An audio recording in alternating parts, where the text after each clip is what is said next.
পুরাণ অনুসারে এক ঋষি দেবী লক্ষ্মীকে বিষ্ণুর পদসেবা করতে দেখেন। তাই দেখে তিনি বিষ্ণুকে তিরস্কার করেছিলেন। সেই জন্য বিষ্ণু বদ্রীনাথে এসে দীর্ঘ সময় পদ্মাসনে বসে তপস্যা করেছিলেন। সেই কারণেই বদ্রীনাথে বিষ্ণুর মূর্তিটি পদ্মাসনে উপবিষ্ট অবস্থায় দেখা যায়। আসুন জেনে নিই বদ্রীনাথ সম্বন্ধে আরো কিছু জানা অজানা কাহিনী।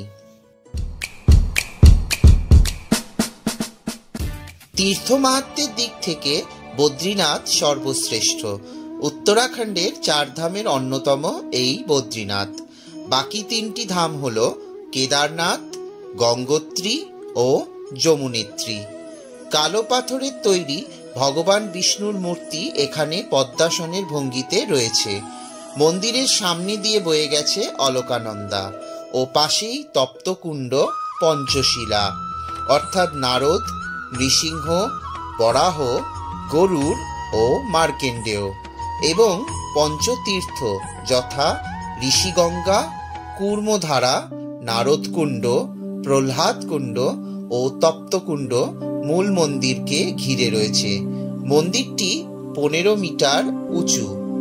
তবে বৈদিক ধর্মগ্রন্থগুলোতে এই মন্দিরের প্রধান দেবতা বদ্রীনাথের উল্লেখ পাওয়া যায়।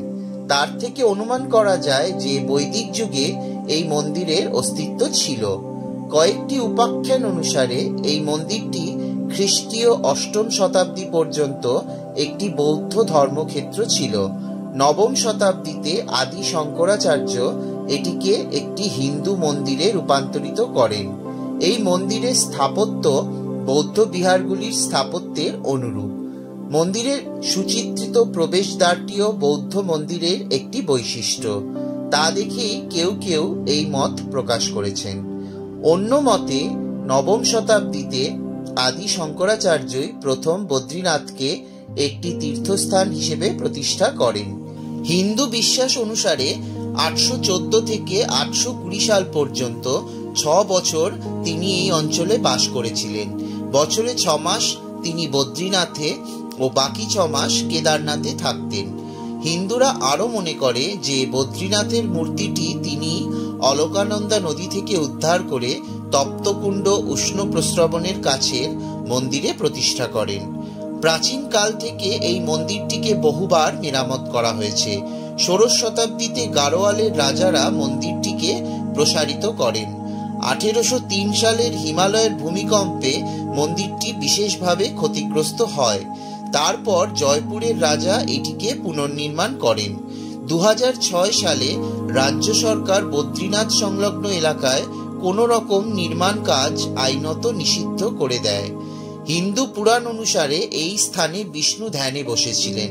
হিমালয়ের একটি অঞ্চলে মাংসভোগ সন্ন্যাসী ও অসাধু লোকজন বাস করত। এই স্থানটি তার থেকে দূরে ছিল বলে বিষ্ণু ধ্যানের জন্য এই স্থানটিকে নির্বাচিত করেন। ধ্যানের সময় বিষ্ণু এখানকার দারুণ শীত সম্পর্কে কিছুই জানতেন না। তার স্ত্রী লক্ষ্মী একটি বদ্রী গাছের আকারে তাকে রক্ষা করেন। লক্ষ্মীর ভক্তিতে তুষ্ট হয়ে বিষ্ণু এই অঞ্চলের নাম দেন বদ্রিকাশ্রম। মন্দিরের ঠিক নিচে তপ্তকুণ্ড নামে একটি উষ্ণ গন্ধক প্রস্রবণ রয়েছে।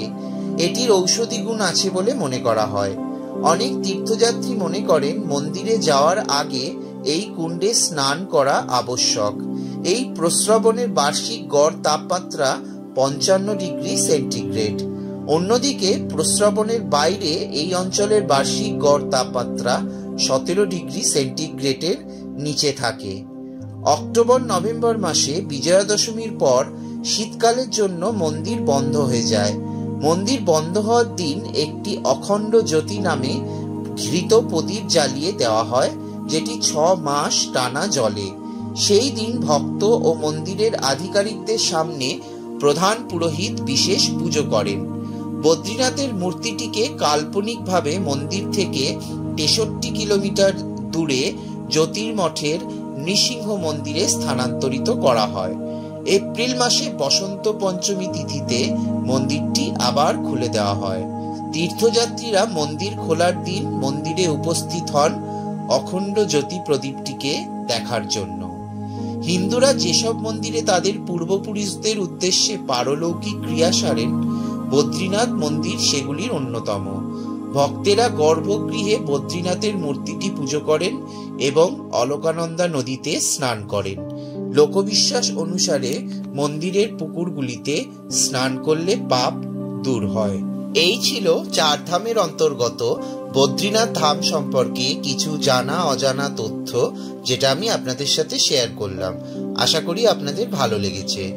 ভিডিওটি ভালো লাগলে অবশ্যই লাইক, শেয়ার এবং কমেন্ট করবেন।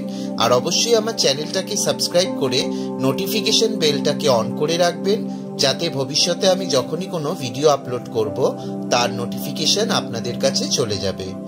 ধন্যবাদ।